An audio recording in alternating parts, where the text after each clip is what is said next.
Mabuhay! Good afternoon, I am Jampol Yuson, I am Mary Rose Arbolera. and today we're gonna talk about what is the importance of mental health. Hola! So what is mental health? Mental health refers to a person's emotion, psychological, and social well-being. And it also affects on how people think, feel, and act. So what is the importance of common mental health disorder? So the importance of mental health disorder lies in the fact that they can significantly impact a person's quality of life and their ability to function effectively in their daily activities. Mental health disorders can affect relationship, work performance, and overall being.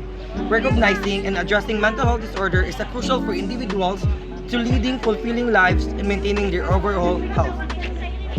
So don't you know that there are several types of strategies for maintaining mental well-being?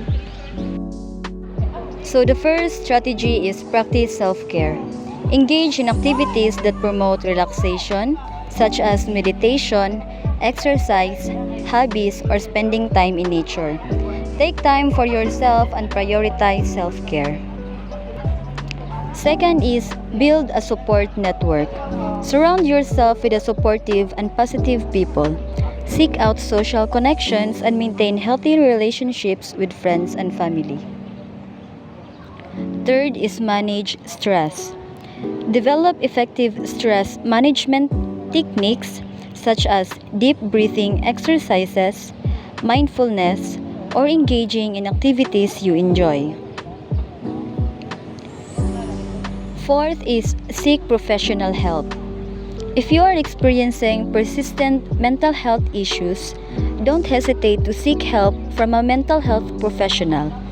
They can provide guidance, support, and appropriate treatment options. Fifth is maintain a healthy lifestyle. Eat a balanced diet, get enough sleep, and engage in regular physical activity. These lifestyle factors can have a significant impact on mental well-being.